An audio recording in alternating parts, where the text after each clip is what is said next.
Creepy crawly bugs are out and about. This is the WJTS Inform program. I'm Bill Potter, and we're going to find out about ants and termites in this edition of WJTS Inform as KenEck, the Extension Service agent with the Purdue Extension Service for Du Bois County, is joining us in the studio. And ants and termites are out all year round, but there's certain times of year I guess we see more of them, but they're always there. That's right. The biggest thing we see at our house is a lot of times you'll see an ant go across a counter. Somebody's left a candy out or a bowl of cereal or something like that, and you see one today and you see about 1,000 tomorrow. So what I thought we'd talk about today is just some of the things to worry about or what you can do to take care of those insects. We get a lot of phone calls at our office where I'm asked to identify between a termite and an ant. And that's one of the first things we'll talk about is basically there's about 4 things we look at, or we ask them about the insect. We do it over the phone, or if they bring samples in. The first thing is we're looking at the waste of an insect, which sounds kind of silly, but we get the microscopes out and look at them. And for an ant, if you're looking at an ant waste, an ant usually has kind of like 3 parts to it. It has a head, it has a chest, which is a round part, and has the tail end of it. And if you have 3 parts, you know it's pretty well an ant. It kind of has a thin waist like a wasp would. If you're looking at termites, it has 2 parts. It has a head, and then it has a long, kind of a rice-shaped or kind of an oval-shaped body.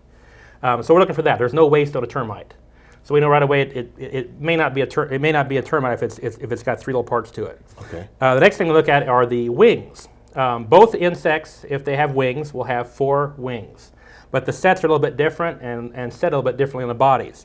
For an ant, we're going to have 4 wings. They're going to be unequal in length, and we're going to have the front pair be a little bit longer than the back pair, and they're going to be very clear, just like on a wasp or a piece of cellophane. If we're looking at termite, we're going to have 4 wings again, but they're going to be very long, about twice the length of the body, go way past the bottom or the butt of the of the termite. They're going to be kind of milky colored, and they're going to be equal in length to each other. So that's another thing we look at is that. The third thing we look at is their antenna. For an ant, we're going to have kind of a bent antenna. It's going to go out and then go up at 90 degrees, kind of like a pitchfork or charging in like that. And then for a termite, it's just going to be a long 2 antennas going off. So that's a third way we check to see if you have a termite versus an ant. And the other thing we'll ask you is how did you find this or when did you find it? For ants can move around all year long except for winter. You'll find them in spring, summer, and fall. It's whenever their food sources run low, it rains in the backyard, they start moving into your house, something's disturbing them, whatever. The termites, though, are basically going to be moving around in the early spring. So if we have a swarm of some type, and there's wings involved, which ants will have and lose wings certain times of the year. If it's in the fall, we know it's definitely not going to be a termite probably. Okay, so there's about 4 things we look at. So once we know you have a termite, our only recommendation is you go see professional help. And that might be for your own mental stability because you're worried about your house. But also there's no chemicals that a homeowner can use out there. They're legally registered for use in a home. At one time 20, 30 years ago, there were several products in the market. You go out and try to help self-treat your own wood foundations in your house. But a lot of those are very strong. Insecticides are very much a concern for the homeowner. A herbicide a lot of times might work on a photosynthetic site, a green thing in the plant, which we don't have in our body. So it's not as deadly to a person. You still have to be careful with them though. But with insecticides, they usually work on the nervous system of the insect. So you need to be careful with yourself and pets because you can also affect yourself. And there were problems with people misapplying or over-applying or being in the house while they were doing things and not reading the label, so they've taken a lot of those off the market. So there's simply nothing a homeowner can do themselves. They need a commercial pest control group come in once we've identified it's actually a termite in their home. As far as talking to a commercial control service for a termite, a couple things we recommend doing. First of all, check for a license. They should be licensed to apply chemicals. First of all, that sounds like a no-brainer really, but if they don't have a license, they shouldn't be out there. You don't need Brother Bubba's pest control from down the road where he also chops wood on the side and other things. You need to have a reputable person.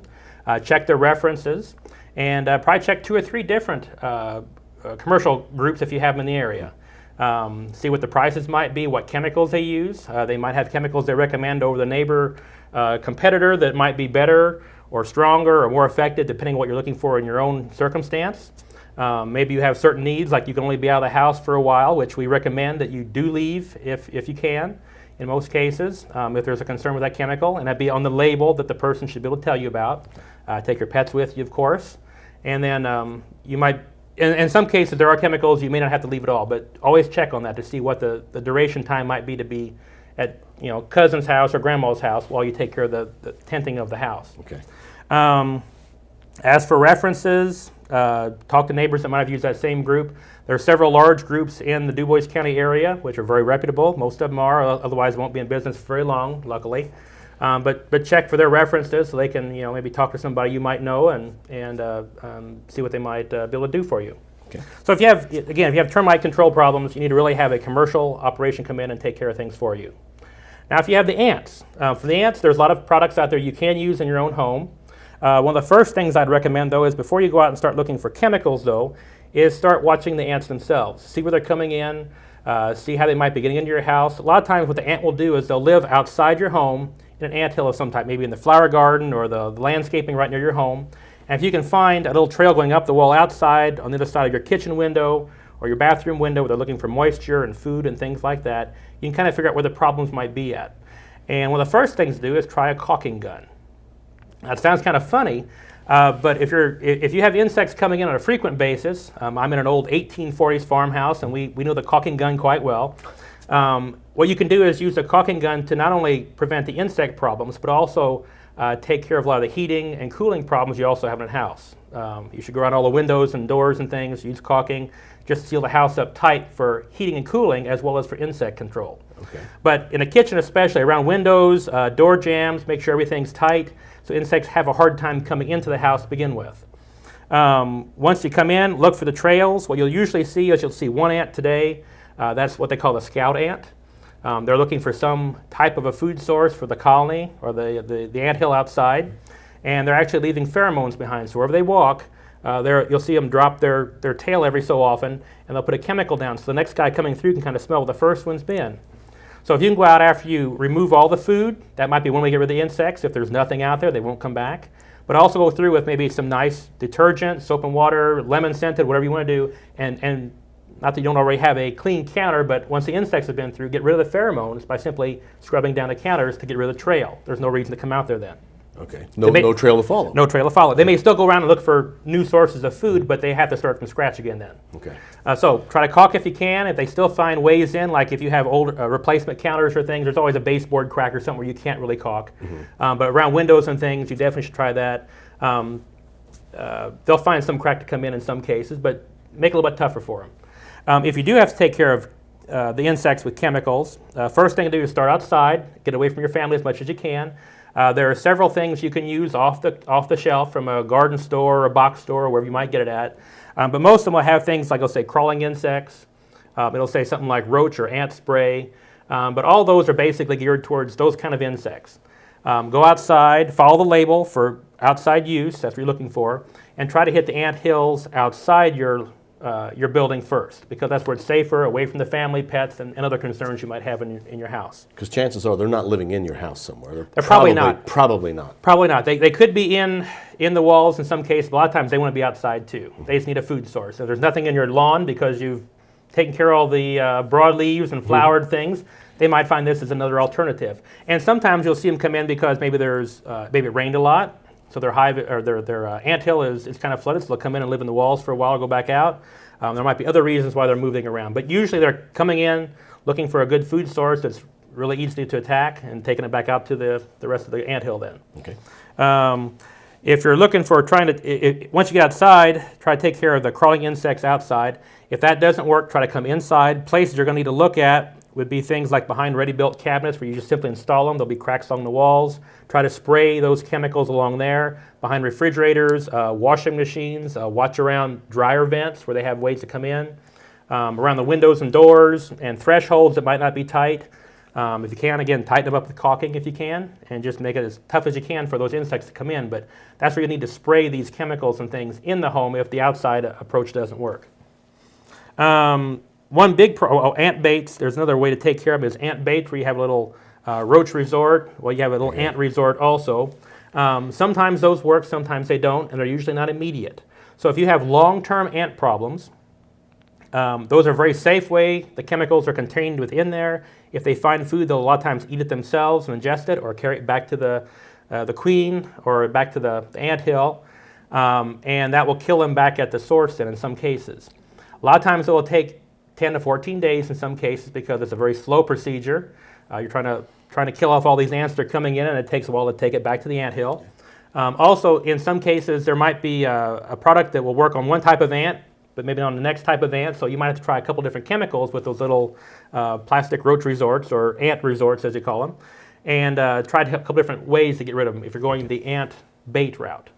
So, but again, it's something a little bit safer than going out and spraying chemicals, especially if you have pets or dogs or cats in the home, or small children.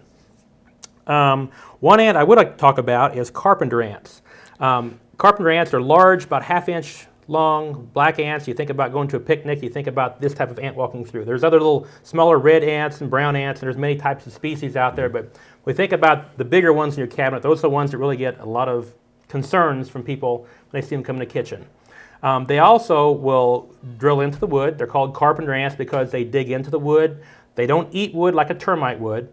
What they're looking for is a place to live. So a lot of times they'll also drill into 2x4s inside your wall, perhaps, if they come in, and try to find a nice dry place to live. If you can find those places where they've been living and burrowing, you'll see a little bit of maybe sawdust where they've drilled into the wood. You can go in there and treat that with chemical, just spray it into little holes, into the galleries as they call them, and that'll kill the ant hill out in this case, or the colony. So that is one type of ant we have concerns about. They're not eating wood to ingest it like termites, but they're looking for a place to live, and they a lot of times will live in older tree stumps and wood in your house sometimes if they find it for some reason to be a good place to be. One other place you might find ants is in your lawn. We don't really recommend trying to control them out there though. What they do is ants are looking for something to eat. There's not a lot of sweet stuff in your lawn, but there are a lot of grubs and other insects that are harmful to your turf out there. So they're actually beneficial in those circumstances. So we want to let those alone as much as you can. Where you might have a concern or a need for control would be where you maybe have a kid's playground or a swing set, or where you have a lot of human activity and you need to get rid of that anthill for some reason. So go out there. You can also get off-the-shelf ways to control those insects. Try to make sure that you're, again, reading the labels. You're, again, dealing with an insecticide that could be harmful to a person or a pet. So make sure you use it correctly. Once you've killed off the insects in those hills, go through with maybe a watering hose and kind of let the soil settle to level your lawn out again. Or you can go out there and maybe go through and roll it with a roller, just in that one little area then. So again, ants have their place in nature, but when it's in your house and you have some concerns with your family's food supply and all that, then we need to maybe do something about that by tightening up the house, taking care of control, use some herbicides or insecticides, and do some things like that. Okay, so ants and termites obviously are a big problem. Yes. Ants can be more of a nuisance than anything for people. That's the main thing, But there are ways to control them. If you've got questions, they can call you. That's right. You can call up to our office. You can Google us on Purdue Extension, Du Bois County. You can go to our website at www.extension.purdue.edu/DuBois. And again, we have a website with a lot of these basic things for the homeowner there, as well as things for community, family, agriculture, health. Some of my counterparts work a lot of those issues. So we have all kinds of things there for you to look into for your home operations. All right. Well, KenEck, thank you very much for being our guest. Thank you. Our guest has been KenEck. He's a Purdue Extension agent with Du Bois County. Thank you for watching WJTS Inform. We are local people watching local people.